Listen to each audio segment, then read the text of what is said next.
શ્રી વરાહ મહાપુરાણની કથાને આગળ વધારીએ. ભાગ ચોથો.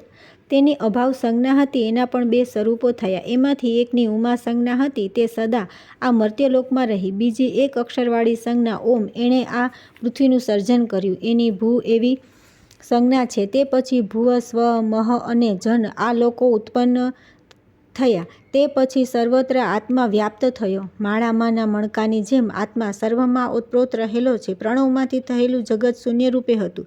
ભગવાનનું આ સ્વરૂપ જે શંકર છે તે પોતે જ હરિ અર્થાત ભગવાન નારાયણ છે. શૂન્યરૂપ આ લોકોનું સર્જન કર્યા પછી તેણે એક ઉત્તમ સ્વરૂપનું સર્જન કરવાની ઈચ્છા કરી. તેણે પોતાના મનોધામને ક્ષુબ્ધ કર્યું અને તેમાં પોતાના જ સ્વરૂપે સ્થિત થયા. એ સ્વરૂપમાં ક્ષોભ થવાથી બ્રહ્માંડ ઉત્પન્ન થયું. એના પણ વિભાગ થવાથી ભૂલોકની સ્થિતિ થઈ. ભગવાન નારાયણે પ્રજાપતિ રૂપે અકારાદિ સ્વરો અને હલંત વ્યંજનો ઉત્પન્ન કર્યા. અમૂર્ત સૃષ્ટિમાં વેદોનું ગાયન કર્યું. એ વેદોને ધારણ કરનારા તત્વોનું સર્જન કરવાનો તેણે વિચાર કર્યો. આથી તેના નેત્રોમાંથી એક મહાન તેજ ઉત્પન્ન થયું. તેના જમણા નેત્રમાંથી વહ્નિ સમાન અને ડાબા નેત્રમાંથી હિમ સમાન નીકળેલા તેજને જોઈને તે પરમેષ્ઠીએ સૂર્ય અને ચંદ્ર નિર્માણ કર્યા. તે પછી વાયુ ઉત્પન્ન થયો. એ જ પ્રાણવાયુ આપણા હૃદયમાં વ્યાપીને આજે પણ રહેલો છે. વાયુમાંથી અગ્નિરૂપ તેજસ્તત્વ ઉત્પન્ન થયું. તેજમાંથી જળ ઉત્પન્ન થયું. અગ્નિ છે એ તેજ છે. એ જ તેજ બ્રહ્મણત્વનું કારણ છે. એ વિરાટને બંને બાહુઓમાંથી નીકળેલું તેજ ક્ષાત્ર તેજ અર્થાત ક્ષત્રિયો છે. એના સાથળોમાંથી વૈશ્યો અને પગમાંથી શૂદ્રો ઉત્પન્ન થયા. પછી ભગવાન નારાયણે યક્ષો અને રાક્ષસો ઉત્પન્ન કર્યા. મનુષ્યોથી ભૂલોકને, આકાશમાં ગતિ કરનારા પ્રાણીઓથી ભુવરલોકને, ધર્મરૂપ પોતાના સ્વર્ગમાર્ગમાંથી ગમન કરનારાઓથી સ્વર્ગલોકને, મહરલોકના અધિકારીઓને સનકાદિકથી મહરલોક, જનલોકને વેરાજોથી અને તપોનિષ્ઠ દિવ્ય ઋષિઓથી તપલોકને તે વિભુ સર્વવ્યાપક ભગવાન નારાયણે પૂરિત કર્યા અને જન્મ મરણથી રહિત દેવોથી સત્યલોક પૂરિત કર્યું. આ પ્રમાણે ભગવાન નારાયણે સૃષ્ટિની રચના કરી. આ સૃષ્ટિની રચના કર્યા પછી એક કલ્પ અર્થાત બ્રહ્માનો એક દિવસ પૂર્ણ થતાં ત્રૈલોક્ય સુપ્ત થયું અને બધું જળમય થઈ ગયું. ભગવાન વિષ્ણુએ યોગ નિદ્રા ધારણ કરી. રાત્રિ પૂરી થયા પછી ભગવાન વિષ્ણુ યોગ નિદ્રામાંથી જાગૃત થયા. તેમણે વેદોનું ચિંતન કરવા માટે વિચાર કર્યો, પણ તે સમયે તેમને વેદો પ્રાપ્ત થયા નહીં. તે દેવેશ્વરે વેદોને જળરૂપ પોતાના સ્વરૂપમાં લીન થયેલા જોયા. તેમનો ઉદ્ધાર કરવાની ઈચ્છાથી ભગવાન મોટા પર્વત જેવા શરીરવાળા મહામત્સ્ય બનીને તે પ્રલયકાલીન જળમાં પ્રવેશ કર્યો. જળ ખળભળી ઉઠ્યું. તે સમયે દેવો અને સપ્તઋષિઓ તેમની સ્તુતિ કરવા લાગ્યા. વેદોના અંતઃસ્થલમાં ગમન કરનારા અપર્ત્યક મત્સ્યરૂપ હે નારાયણ, આપને નમસ્કાર છે, નમસ્કાર છે. હે સુસ્વર, બે વિદ્યાઓના પરા અને અપરા વિદ્યાઓના રૂપને ધારણ કરનારા હે વિશ્વમૂર્તિ, આપને નમસ્કાર છે, નમસ્કાર છે. ચંદ્ર અને સૂર્યરૂપ જળમાં વ્યાપીને રહેલા હે સુંદર નેત્રવાળા અનેક રૂપોને ધારણ કરનારા ભગવાન, આપને નમસ્કાર છે, નમસ્કાર છે. હે વિષ્ણુ, અમે આપના શરણે છીએ. મત્સ્યના શરીરનો ત્યાગ કરીને આપ અમારું રક્ષણ કરો. હે ભગવાન, આપને નમસ્કાર છે. હે અનંત મૂર્તિ ભગવાન, આપે જ આ વિશ્વનું સર્જન કર્યું છે. આપે જ આનો વિસ્તાર કર્યો છે. હે દેવ, આપની પૃથક હોય એવી કોઈ વસ્તુ જગતમાં નથી. આપનાથી વ્યતિરિક્ત જગતનું કોઈ સ્વરૂપ નથી. અમે આપના શરણે પ્રાપ્ત થયા છીએ. હે કમલનયન, આકાશ, આત્મા, ઇન્દુ, વહી અને મન આ બધા આપ આદિ સ્વરૂપના રૂપો છે. હે દેવોના દેવ, હે શંભુ, આપ જગતના પ્રકાશરૂપ છો. અમારું કાર્ય ભક્ત વિનાનું હોય તો પણ આપ અમને ક્ષમા કરશો. હે દેવ, પર્વત સમાન આકારવાળું આપનું આ રૂપ આપના સ્વરૂપથી વિરુદ્ધ પ્રકારનું છે. હે આદિદેવ, હે વિષ્ણુ, હે જગન નિવાસ, હે અચ્યુત, હે તીવ્ર ભાનો, શાંત થાઓ. આપનું આ રૂપ જોઈને અમે બધા ભય પામીએ છીએ. તેથી આપના શરણે આવ્યા છીએ. અમે આપને નમસ્કાર કરીએ છીએ. સમસ્ત લોકમાં આજે દેહ ધારણ કરનારા આપના વિના બીજો કોઈ દેવ નથી. આ પ્રમાણે સ્તુતિ કરવામાં આવ્યાથી જળમાં રહેલા વેદો અને ઉપનિષદ સહિત અન્ય શાસ્ત્રોને તે દેવે ઉદ્ધાર કરીને પોતાનું સૌમ્ય રૂપ ધારણ કર્યું. ભગવાન નારાયણ પોતાના સ્વરૂપથી વિરાજમાન હોય છે ત્યાં સુધી જ આ જગત ગતિશીલ હોય છે. તે જ્યારે કુટસ્થ પ્રકૃતિથી પર અવસ્થામાં હોય ત્યારે જગત તેનામાં લીન થાય છે અને વિકૃતસ્થ પ્રકૃતિનો સ્વીકાર કરે છે ત્યારે જગત વૃદ્ધિ પામે છે. ત્યાર પછી આવે છે અધ્યાય 10, દુર્જયનું ચરિત. વરાહ બોલ્યા કે હે પૃથ્વી, ભૃત ભાવન પ્રાણીઓના સર્જક ભગવાન નારાયણે આ પ્રમાણે સર્વ જગતનું નિર્માણ કર્યું અને તેઓ પોતાના કાર્યથી વિરામ પામ્યા.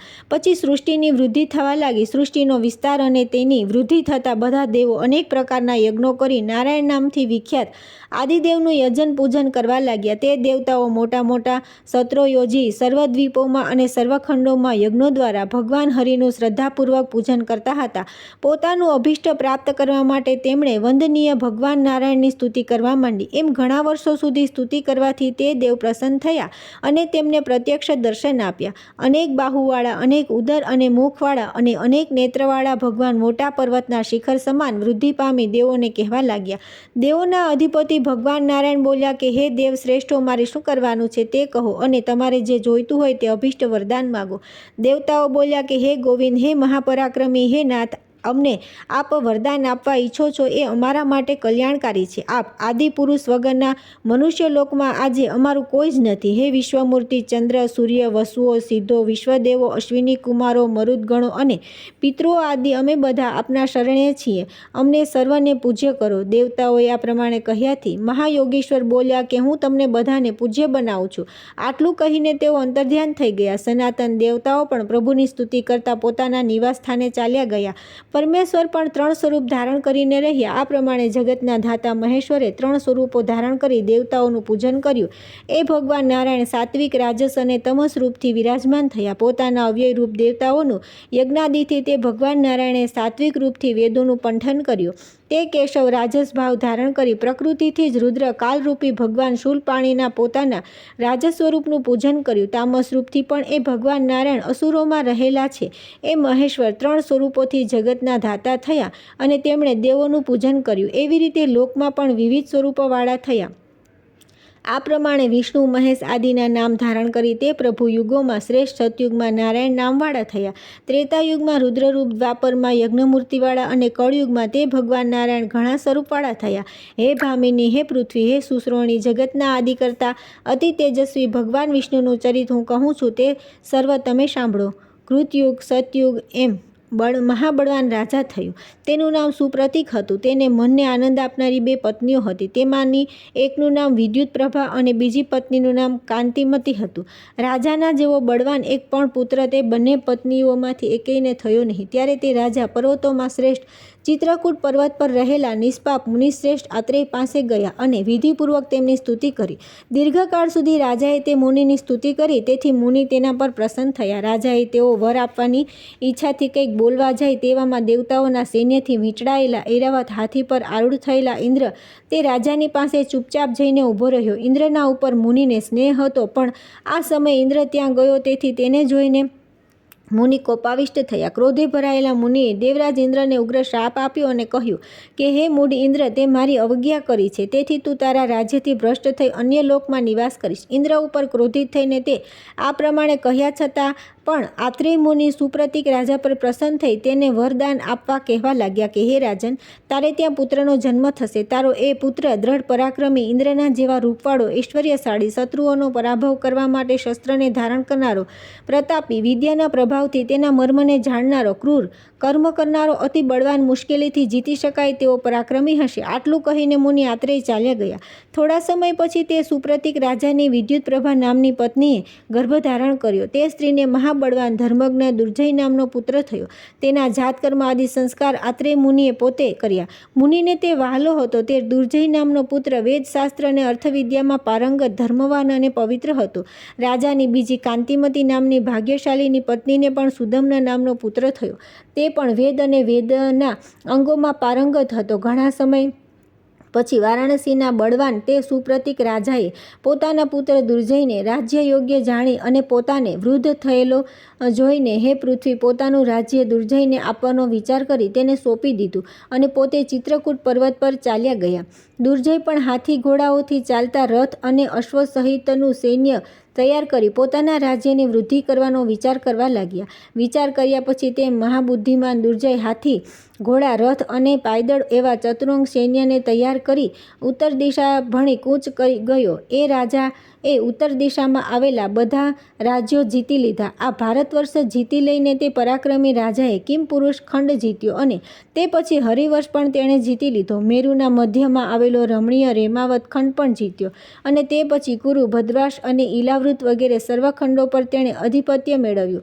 જંબુદ્વીપ જીતી લીધા પછી તે રાજા દેવતાઓ સહિત દેવરાજ ઇન્દ્રને જીતવા માટે ગયો. મેરુ પર્વત પર ચઢીને તેણે દેવો, ગંધર્વો, દાનવો, ગુહ્યકો, કિન્નરો અને દૈત્યોને જીતી લીધા. દુર્જય રાજા સર્વત્ર વિજય પ્રાપ્ત કરતો આવે છે અને હવે તે ઇન્દ્રને જીતી લેવા માટે આવી રહ્યો છે. આ સમાચાર બ્રહ્માના પુત્ર નારદે ઇન્દ્રને જઈને કહ્યા. આથી લોકપાલો સાથે ઇન્દ્ર ઝડપથી દુર્જયનો વધ કરવા માટે ગયો, પરંતુ દુર્જય તેનો પરાભવ કર્યો. તે પછી રાજા દુર્જય મેરુ પર્વત પરથી મૃત્યુલોકમાં આવ્યો. દેવતાઓને જીતીને દુર્જય પાછો ફરતો હતો ત્યારે ગંધમાદન પર્વત પર રહેતા 2 તપસ્વીઓ તેની પાસે આવ્યા અને તેઓ રાજાને કહેવા લાગ્યા કે હે રાજન, દુર્જય તમે સર્વ લોકપાલોને જીતી લીધા છે, તેથી તેમના વિના જગતનું કાર્ય ચાલશે નહીં. તેથી એ કાર્ય ચલાવવાનું શ્રેષ્ઠ સુખ અમને આપો. આ પ્રમાણે તે તપસ્વીઓએ રાજાને કહ્યું. તેથી ધર્મને જાણનારા દુર્જય રાજાએ તેમને પૂછ્યું કે આપ બંને મહાનુભાવ કોણ છો? આથી શત્રુઓનું દમન કરનારા તે બંને જણ બોલ્યા, અમે બંને જણ અસુરો છીએ. અમારા નામ વિદ્યુત અને સુવિદ્યુત છે. તમારી પાસેથી શ્રેષ્ઠ પુરુષોનો ધર્મ અમે જાણવા માગીએ છીએ. લોકપાલોનું સર્વ કર્મ અમે કરીશું. તેમણે આ પ્રમાણે કહ્યું. તેથી દુર્જયે તેમને લોકપાલ બનાવ્યા અને તેમને સ્વર્ગમાં પ્રવેશ આપ્યો. તે પછી તે બંને જણ અંતર્ધ્યાન થયા. પૃથ્વી પર તેમના મહાન કર્મનું પણ આખ્યાન થશે. તે પછી મહારાજ દુર્જયે મંદરાચલ પર્વત પર નંદનવન સમાન કુબેરનું ચૈત્રરથ નામનું વન જોયું. આનંદથી એ રાજા દુર્જય જ્યારે એ રમણીય વનમાં ફરતો હતો ત્યારે તેણે એક સુંદર વૃક્ષની નીચે 2 કન્યાઓ જોઈ. તેઓ અત્યંત રૂપવતી હતી. તેમનો દેખાવ અત્યંત અદ્ભુત હતો. તેમને જોઈને રાજા વિસ્મય પામ્યો અને સુંદર નેત્રોવાળી આ 2 કન્યાઓ કોણ હશે એવો વિચાર કરી ક્ષણ એક તે ઊભો હતો. એવામાં તે રાજાએ તે વનમાં તે 2 તપસ્વીઓને જોયા. તેમણે જોતા જ રાજા હર્ષ પામતો તેમની પાસે ગયો. હાથી પરથી ઝડપથી નીચે ઉતરીને રાજાએ તેમને પ્રણામ કર્યા અને તેમણે આપેલા રેશમના ઉત્તમ આસન પર તે બેઠો. તેમણે પૂછ્યું, તમે કોણ છો? ક્યાંથી આવ્યા છો? તમે કોના પુત્ર છો? અહીંયા કેમ આવ્યા છો? રાજા દુર્જય હસીને બોલ્યો, સુપ્રતિક નામના એક પ્રખ્યાત રાજા હતા. તેમનો દુર્જય નામનો હું પુત્ર છું. હે શ્રેષ્ઠ તપસ્વીઓ, પૃથ્વી પરના સર્વ રાજાઓને જીતવાની ઈચ્છાથી હું અહીં આવ્યો છું. તેથી મારું અવશ્ય ધ્યાન રાખશો, મને સંભાળતા રહેશો. આપ બંને જણા કોણ છો તે મારા પર અનુગ્રહ કરીને કહો. બંને તપસ્વીઓ બોલ્યા, હેતુ અને પ્રહેતુ નામના અમે બંને સ્વયંભૂ મનુના પુત્રો છીએ. દેવોનો વિનાશ કરવા માટે અમે મેરુ પર્વત પર ગયા હતા. હાથી, ઘોડા અને રથથી ઉભરાતા અમારા મોટા સૈન્યે સર્વ દેવોના સેકંડો અને હજારો સૈન્યોને જીતી લીધું. તે દેવતાઓએ અમારું મહાસૈન્ય જોયું અને અસુરો વડે તેમના સૈન્યનો વિનાશ થતો જોઈને તેઓ પોતાના પ્રાણ બચાવવા માટે ભગવાનને શરણે ગયા. ક્ષીરસાગરમાં દેવેશ પ્રભુ ભગવાન નારાયણ હરિ પોતે શયન કરતા હતા. ત્યાં જઈને દેવોએ તેમને પ્રણામ કર્યા અને સર્વ વૃત્તાંત તેમને જણાવીને તેઓ તેમને કહેવા લાગ્યા, હે દેવોના દેવ, હે હરિ, અસુરોએ અમારા ભયભીત અને બેબાકડા થઈ ગયેલા સર્વ સૈન્યનો પરાભવ કર્યો છે. અમે પરાજિત થયા છીએ. આપ અમારું રક્ષણ કરો. હે કેશવ, પૂર્વકાળમાં દેવ અને અસુરો વચ્ચે થયેલા યુદ્ધમાં ક્રૂર સહસ્ત્રબાહુ અને કાલનેમીથી આપે અમારું રક્ષણ કર્યું હતું. હે દેવેશ, અત્યારે પણ દેવતાઓને કાંટા સમાન હેતુ અને પ્રહેતુ નામના 2 અસુરો ઘણું મોટું સૈન્ય લઈને અમારા પર ચઢી આવ્યા છે. તેથી હે દેવાધિદેવ, હે જગતપતિ, તેમનામાંથી આપ પણ અમને બધાને બચાવો. આ પ્રમાણે દેવોએ પ્રાર્થના કરવાથી જગતના સ્વામી, સર્વવ્યાપક, સર્વસત્તાધીશ ભગવાન નારાયણે દેવતાઓને કહ્યું, તે બંને અસુરોનો વધ કરવા માટે હું આવું છું. ભગવાને દેવતાઓને આ પ્રમાણે કહ્યું. તેથી દેવતાઓ ભગવાન જનાર્દનનું મનમાં ચિંતન કરતાં કરતાં મેરુ પર્વત તરફ ચાલ્યા ગયા. દેવોએ ભગવાનનું ચિંતન કરતાં બરોબર ગદા અને ચક્રને ધારણ કરનારા મહાબળવાન ભગવાન વિષ્ણુએ અમારા સૈન્યમાં પ્રવેશ કરી પોતાના એક રૂપમાંથી 10,000, 1,000,000, લાખ અને કરોડો સ્વરૂપ ધારણ કર્યા. તે શ્રેષ્ઠ દેવે અમારા સૈન્યમાં પ્રવેશ કર્યા પછી અમારા બળનો આશ્રય કરનારો મહાબળવાન જે કોઈ પણ અસુર યુદ્ધ કરવા માટે તેમની સમક્ષ જતો તેના પ્રાણ નીકળી જતા અને તે ચેતનારહિત થઈ મરણ પામીને ભોંય ભેગો થતો દેખાતો. તે વિશ્વમૂર્તિ ભગવાન નારાયણે અમારા હાથી, ઘોડા, રથ અને પદાતિ, પાયદળ, ચતુરંગ સૈન્યનો પોતાની માયાથી તત્કાલ વિનાશ કરી નાખ્યો. તે પછી અમારું સર્વ સૈન્ય હણાઈ ગયા પછી કેવળ અમે 2 જ બાકી રહ્યા છીએ. એવું જોઈને ચંદ્રને ધારણ કરનારા દેવ ભગવાન વિષ્ણુ નારાયણ અંતર્ધ્યાન થઈ ગયા. શાંગંધર્વ ભગવાનનું આવું પરાક્રમયુક્ત કર્મ અમે જોયું. તેથી તેમની આરાધના કરવા માટે અમે બંને તેમના શરણે ગયા. રાજા સુપ્રતિક અમારા મિત્ર હતા. તમે તેમના પુત્રો છો. તેથી હે મુનિજેશ્વર, તમે અમારી આ 2 કન્યાઓનો સ્વીકાર કરો. આ સુકેશી નામની કન્યા હેતુની પુત્રી છે અને આ મિત્રકેશી પ્રહેતુની દીકરી છે. હેતુના આ પ્રમાણે કહેવાથી દુર્જય રાજાએ તે બંને કન્યાઓનો પત્નીઓ તરીકે ધર્મપૂર્વક સ્વીકાર કર્યો. તે બંને પત્નીઓ પ્રાપ્ત કરી રાજા દુર્જય આનંદ પામતો પોતાના સૈન્ય સાથે પોતાના દેશમાં પાછો આવી પહોંચ્યો. કેટલાક સમય વીત્યા પછી તે રાજાને 2 પુત્રો થયા. સુકેશીથી થયેલા પુત્રનું નામ પ્રભવ અને મિત્રકેશીથી થયેલાનું નામ સુદર્શન હતું. તે ઐશ્વર્યશાળી રાજા દુર્જય આ 2 પુત્રો થયા પછી એક સમયે વનમાં ગયો. ત્યાં જઈ તેણે ઘણા ભયંકર પ્રાણીઓનો વધ કર્યો. વનમાં રહી તપશ્ચર્યા કરતા નિષ્પાપ અને મહાભાગ્યશાળી એક મુનિને તે રાજાએ જોયો. તે મહાત્માનું નામ ગોરમુખ હતું. તે ઋષિઓના વૃંદનું તેમજ પાપીઓનું પણ રક્ષણ કરતા હતા. તે દ્વિજના આશ્રમમાં નિર્મળ જળાશય તથા વાયુ સાથે સુગંધી ફેલાવનાર શ્રેષ્ઠ વૃક્ષો હતા. તે મુનિએ અગ્નિની જ્વાળાઓ જેવા તેજસ્વી વસ્ત્રો પરિધાન કરેલા હતા અને પવિત્ર કુટીરમાં તેઓ નિવાસ કરતા હતા. તેમના શિષ્યો સામવેદનું ગાન કરતા હતા. તેમનો આશ્રમ મુનિઓની લાવણ્યવતી સ્ત્રીઓ અને કન્યાઓથી યુક્ત હતો. તેમ અનેક પુષ્પોવાળા વૃક્ષોથી સભર શ્રેષ્ઠ આશ્રમમાં તે ગોરમુખ મુનિ નિવાસ કરતા હતા. ત્યાર પછી આવે છે અધ્યાય 11મો દુર્જય ચરિત. ચાલુ.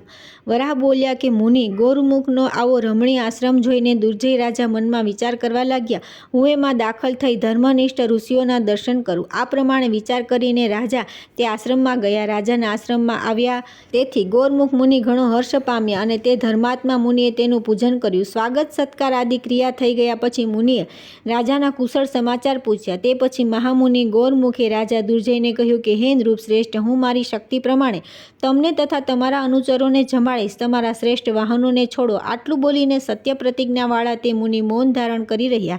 રાજા પણ પોતાના મંત્રીવર્ગ સાથે ભક્તિપૂર્વક ત્યાં રહ્યા. એ સમયે રાજા સાથે કેવળ 5 અક્ષૌહિણી સૈન્ય હતું.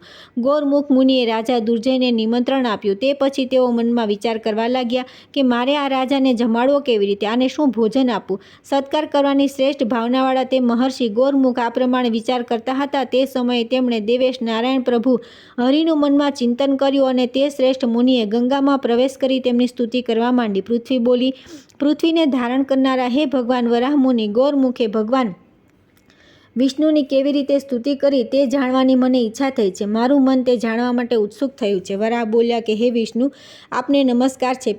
પીતાંબરને ધારણ કરનારા હે ભગવાન, આપને નમસ્કાર છે. હે સર્વના આદિરૂપ, હે જલ સ્વરૂપ ભગવાન, આપને નમસ્કાર છે. સર્વવ્યાપક હે ભગવાન, આપને નમસ્કાર છે. ક્ષીરસાગરમાં શયન કરનારા હે ભગવાન નારાયણ, આપને નમસ્કાર છે. પૃથ્વી, તેજ, વાયુ અને આકાશ રૂપે હે ભગવાન, આપને નમસ્કાર છે. નમસ્કાર છે. નમસ્કાર છે. તમે સર્વ પ્રાણીઓ અને સર્વ પદાર્થોને પ્રકાશિત કરનારા દેવ છો. તમે સર્વ પ્રાણીઓના અંતઃકરણમાં નિવાસ કરીને રહેલા પ્રભુ છો. તમે ઓમકાર અર્થાત સર્વરૂપ છો. તમે વષટકાર અર્થાત દેવોને આવિર્ભાગ પહોંચાડનારા દેવ છો. તમે સર્વમાં અને સર્વત્ર રહેલા છો. તમે સર્વ દેવોના આદિદેવ છો. તમારો કોઈ આદિ નથી. તમે ભૂ છો, તમે ભુવ છો, તમે જન છો અને તમે જ મહ કહેવાઓ છો. તમે તપ છો, તમે સત્ય છો. હે દેવ, તમારામાં ચર અને અચર જગત રહેલું છે. આ સર્વ વિશ્વ તમારામાંથી ઉત્પન્ન થયું છે. તમારામાંથી ઋગ આદિ વેદો ઉત્પન્ન થયા છે. તમારામાંથી શસ્ત્રો ઉત્પન્ન થયા છે. તમારામાંથી જ યજ્ઞો પ્રસ્થાપિત થયા છે. હે જનાર્દન, તમારામાંથી વૃક્ષો, લતાઓ, સર્વ વનૌષધિઓ, પશુઓ, પક્ષીઓ ઉત્પન્ન થયા છે અને સર્પો પણ તમારાથી જ ઉત્પન્ન થયા છે. હે દેવોના દેવ, મારા આશ્રમમાં દુર્જય નામનો એક રાજા અભ્યાગત તરીકે આવ્યો છે. તેનું આતિથ્ય કરવા માટે હું તૈયાર થયો છું, પરંતુ હું નિર્ધન છું. હે દેવાધિદેવ, હે જગતના પતિ, હું નમ્રતાપૂર્વક આપની ભક્તિ કરું છું. ભક્તિપૂર્વક નમ્ર ભાવે હે દેવેશ, હું આપને પ્રાર્થના કરું છું કે આજે આપે મારા ત્યાં અન્ન સંચય કરી આપો. વળી હું હાથથી જે કાષ્ઠ અથવા તૃણના મૂળને સ્પર્શ કરું અથવા આંખથી તેને જોઉં તે વસ્તુ ચર્વ્ય, ચોષ્ય, લેહ્ય અને પેય, આમ 4 પ્રકારનું અન્ન થઈ જાય. વળી હું મનમાં જે કંઈ પણ ચિંતન કરું અથવા જે કોઈ પણ વસ્તુની કામના કરું તે મારી સર્વ કામનાઓ ફળીભૂત થાવ, મારા સર્વ મનોરથો સિદ્ધ થાવ. દિન ભાવે મારી આપને આ પ્રાર્થના છે. હે પરમેશ્વર, આપને નમસ્કાર છે. વરાહ બોલ્યા આ પ્રમાણે ગોરમુખ મુનિએ ભગવાનની પ્રાર્થના કરવાથી દેવોના ઈશ, જગતના પતિ ભગવાન નારાયણ પ્રસન્ન થયા અને કેશવે તે મુનિને પોતાના રૂપના દર્શન આપ્યા. પ્રસન્ન થયેલા ભગવાન બોલ્યા, હે વિપ્ર, તમારી ઈચ્છા પૂર્ણ થાવ. આ શ્રેષ્ઠ વરદાન હું તમને આપું છું. વળી બીજું શ્રેષ્ઠ વરદાન માગો. આ સાંભળીને તે મુનિએ આંખ ઉઘાડીને જોયું ત્યારે તેની સમક્ષ શંખ અને ગદાને ધારણ કરનારા પીતાંબર પરિધાન કરેલા ભગવાન જનાર્દન પ્રત્યક્ષ થયા. તેઓ ગરુડના ઉપર આરૂઢ થયેલા 12 આદિત્યોના જેવી તેજસ્વી તેમની કાંતિ હતી. આકાશમાં એક જ સમયે સહસ્ત્ર સૂર્ય ઉદય પામવાથી તેનો પ્રકાશ ફેલાયો તેઓ તે પ્રભુનો પ્રકાશ હતો. હે દેવી વિશ્વાત્મક, તેમના એક જ શરીરમાં અખિલ જગત અનેક રૂપોમાં વિભક્ત થયેલું તે મુનિએ જોયું. તે સમયે મુનિના નેત્રો વિસ્મય પામવાના લીધે વિકસિત થઈ ગયા હતા. તે મુનિએ ભગવાનને પ્રણામ કર્યા અને હાથ જોડી તેઓ કહેવા લાગ્યા, જો ભગવાન કેશવ તેમના ભક્તને મને વરદાન આપે જ છે તો તે વરદાનના પ્રભાવથી મારા આશ્રમમાં પોતાના સૈન્ય સાથે આ દુર્જય ભોજન કરી કાલે પોતાના ઘરે જાય. મુનિ આ પ્રમાણે કહી રહ્યા હતા તે સમયે જ ભગવાને તેને કહ્યું કે તમારી મનોકામના પૂર્ણ થશે. તમે જે સંકલ્પ કરશો તે સિદ્ધ થશે. આ પ્રમાણે કહીને ભગવાને તે મુનિને અત્યંત તેજસ્વી એક મણી આપ્યો અને ભગવાન અંતર્ધ્યાન થઈ ગયા. તે પછી ગૌરમુખ મુનિ ગંગા તટેથી પોતાના આશ્રમમાં ગયા. એ પવિત્ર આશ્રમ અનેક ઋષિ વૃંદોથી સેવાયેલ હતો. એ વિપ્રશ્રેષ્ઠ મુનિએ પોતાના આશ્રમમાં હિમાલય પર્વતના શિખર જેવા આકારવાળું મોટા વાદળના સમાન ઊંચું ચંદ્રની જ્યોત્સના જેવું શુભ્ર ભવનવાળું ઘર બનાવવાનો વિચાર કર્યો. ભગવાન વિષ્ણુ પાસેથી વર મેળવીને તે મુનિએ તેવા પ્રકારના હજારો લાખો અને કરોડો નિવાસસ્થાનો નિર્માણ કર્યા. મોટા મહેલ જેવા તે ઘરોની ચારે બાજુ કોટ બાંધેલા હતા અને સમીપમાં ઉદ્યાનો હતા. તેમાં કોયલો ગાન કરતી હતી અને અનેક ઉત્તમ પ્રકારના પક્ષીઓ કલરવ કરતા હતા. ઉદ્યાનમાં ચંપક, અશોક, પુન્નાગ, નાગકેસર આદિ અનેક પ્રકારના સુંદર વૃક્ષો હતા. તે આશ્રમના કોટની અંદર હાથીઓ માટે હસ્તીશાળાઓ, ઘોડાઓ માટે મંદુરા અશ્વશાળાઓ બાંધવામાં આવી હતી. મુનિએ પોતાના આશ્રમમાં અનેક પ્રકારના ભક્ષ્ય, ભોજ્ય, લેહ્ય અને ચોષ્ય પદાર્થોનો સંચય કર્યો હતો.